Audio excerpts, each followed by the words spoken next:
A day of conflict and defiance in Hong Kong. Protesters clash with police after disobeying a ban on rallies. This is the 13th straight weekend of unrest in the city. Backlash against Boris Johnson, now in the streets. Widespread protests taking place across the UK right now over the Prime Minister's suspension of Parliament. And government airstrikes in Syria's Idlib region halt after a truce is called. But just hours later, the United States launches a missile strike. Our France 24 team shows you the damage from 4 months of bombing in the province. Thanks so much for joining us here on France 24. I'm Charlie James. And we begin with a developing story right here in France. At least one person is dead and 6 have been wounded in a knife attack in the suburbs of Lyon, the city in southeastern France. This according to a local official there. There were reportedly 2 assailants involved. We'll bring you more information as we get it. Tear gas, water cannon, and petrol bombs filled the air in Hong Kong on Saturday. It was another round of chaos as pro-democracy protesters faced off with police. In a previously unseen tactic there, blue-dyed water was sprayed over demonstrators, marking them for later identification by authorities. Today's marches had been banned, but thousands still came out to voice their discontent at the local government and at Beijing. Yana Lee tells us more. Anger on the streets of Hong Kong. Protesters set fire to barricades and umbrellas, blocking roads and clashing with police in the 13th consecutive weekend of demonstrations. Earlier Saturday, law enforcement sprayed blue dye outside the government's headquarters, an attempt at breaking up an unauthorized gathering and possibly identifying those who attended it. Saturday marks the 5th anniversary of China's decision against fully democratic elections in Hong Kong, a move that sparked the 2014 umbrella movement. Authorities refused to greenlight this weekend's protests. Despite this, defiant protesters found creative ways to circumvent the ban, such as organizing mass shopping trips and religious gatherings, including a Christian march that started off in Wan Chai district earlier Saturday. The event, promoted as a prayer for sinners, attracted Hong Kongers of all generations. I think that people know that they risk being arrested, including me. I might be arrested too, but I won't be afraid. I will do what I think is right. It's the 13th straight weekend of rallies. What started as protests against a now shelved extradition bill ballooned into a pro-democracy movement. Hong Kong's leaderless protests show no sign of relenting. Beijing, though, hopes the movement will die down before October 1st, the 70th anniversary of the founding of the People's Republic. And earlier on the program, freelance journalist Pablo Wong joined us by phone from the demonstrations. Here's what he saw. My observation is that despite the fact that most of the frontline protesters are probably younger, maybe from 18 to 30, there's still a lot of middle-aged and even older people in the protest. They may not take the front lines and, let's say, for example, fight tear gas and throw the tear gas canisters back at the police, but they still participate in the protest. And today the ban, we'll have to remember, the ban is not just a police ban. There were also arrests of legislators in Hong Kong and other opposition political figures.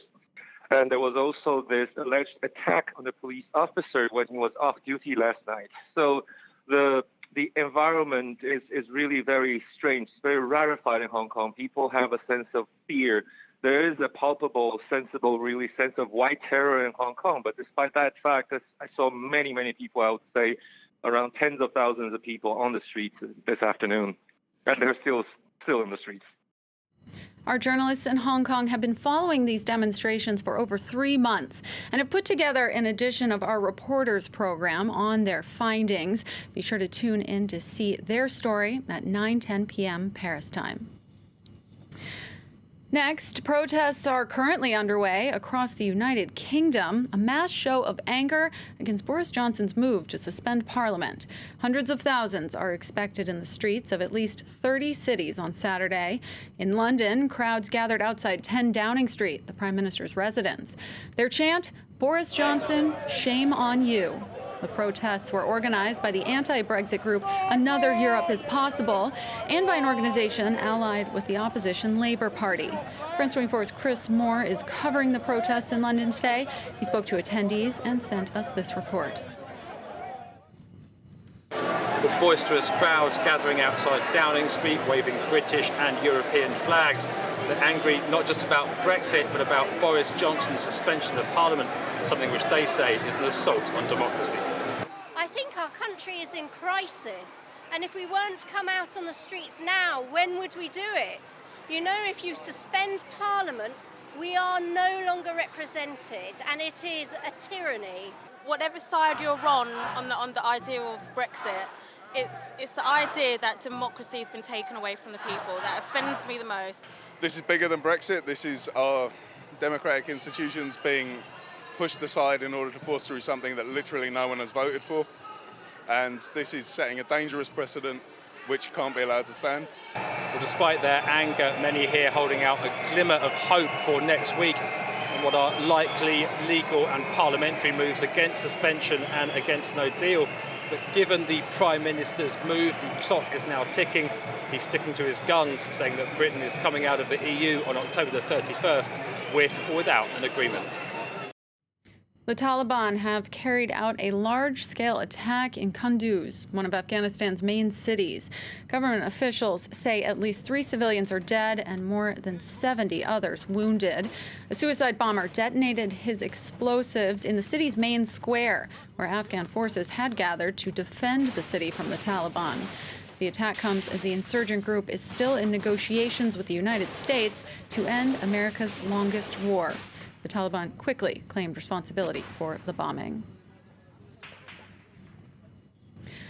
A ceasefire went into effect on Saturday in Syria's northwestern Idlib province, the last rebel-held region, but the peace was short-lived. The U.S. Defense Department has confirmed it launched a strike against al-Qaeda-linked jihadists there. Syria Observatory for Human Rights says more than 40 were killed. This strike happened just hours after government forces halted airstrikes in compliance with a Russian-backed truce. According to the observatory, the 4 months of bombardments in Idlib have killed close to 1,000 people. France 24's team in Turkey crossed the border into the region to show you what life is like for those trapped there. This young man is recovering from surgery. He was injured in an airstrike and made his way to the Atma Charity Hospital near the Turkish border. Since the Syrian and Russian offensive intensified in April, hundreds have been killed and wounded. The number of patients here has almost doubled. We had 15 to 16,000 patients a month, but now we have up to 25,000 because of the displacements. 30 to 40 hospitals and private clinics, especially in the south part of Idlib, were hit by airstrikes. Most of them are out of service.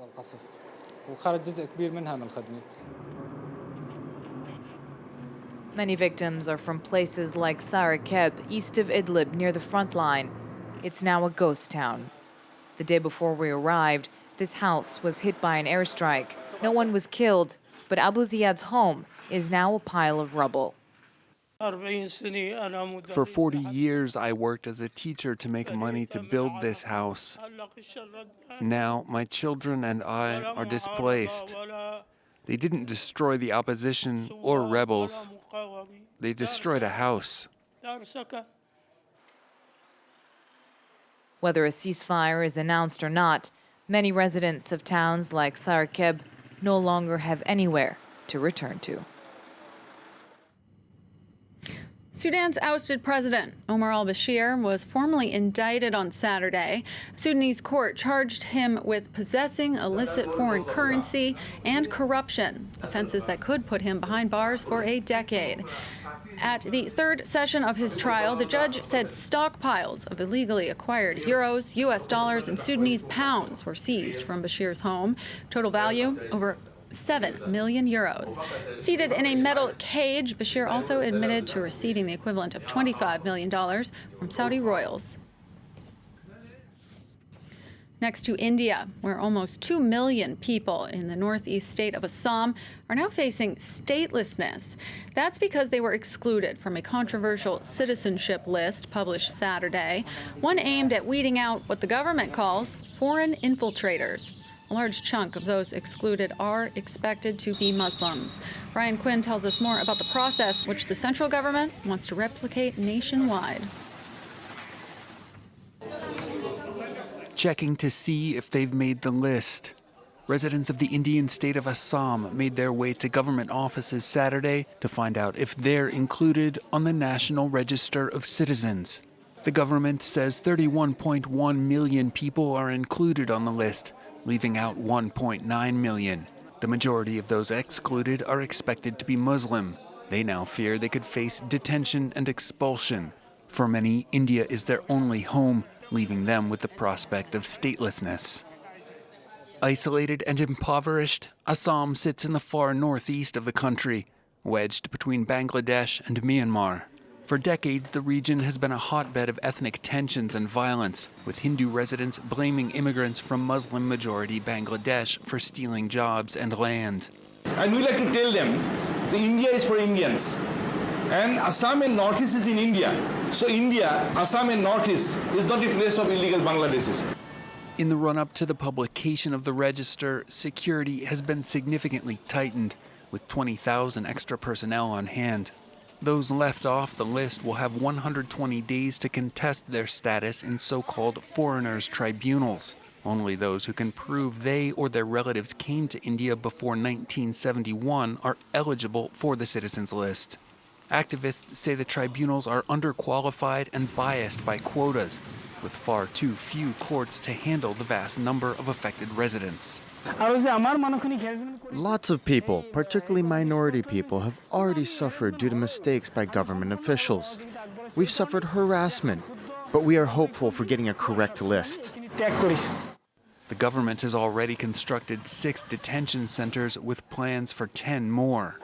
The Citizens Register is unique to Assam, but many see it as a template for Prime Minister Narendra Modi's Hindu nationalist BJ party in possible future attempts to expel ever greater numbers of Muslims from the country. It's not uncommon for U.S. President Donald Trump to use Twitter as a way to taunt his adversaries, but these messages usually don't include classified information. However, that's what Trump is believed to have done when he tweeted a satellite image of Iran's space center following an explosion there. Yana Lee explains. This kind of image is normally classified, a high-quality photo of Iran's space center. Analysts suggest it was taken by an American spy satellite. As per his unconventional communication style, President Donald Trump tweeted the picture with the following caption. The United States of America was not involved in the catastrophic accident during final launch preparations for the Safir SLV launch at Semnan Launch Site 1 in Iran. I wish Iran best wishes and good luck in determining what happened at Site 1. Thursday, there was an unexplained explosion at Imam Khomeini Space Center. It was believed to be a failed launch of the country's satellite Nahid-1, but Iran's communications minister insists their latest technology wasn't affected, showing it off to reporters. The question of whether anything happened here or not is actually something the defense minister should explain. However, satellite Nahid is right here. Since 2009, Iran has placed several satellites into orbit. The US and Israel fear Tehran's space program is a cover for missile development. Iran, meanwhile, insists their satellites are for civilian use. Now, a Category 4 storm, Hurricane Dorian, is barreling toward the Bahamas and the U.S. state of Florida. Government officials in the Bahamas are urging hundreds of people living on low-lying cays to evacuate their homes, and tourists have been scrambling to leave ahead of the storm's arrival. Dorian is expected to approach the islands on Saturday, then follow a path likely to take it toward Florida's east coast late Monday or early Tuesday. That's all for this edition, but don't go away. More news and information coming up next right here on France 24.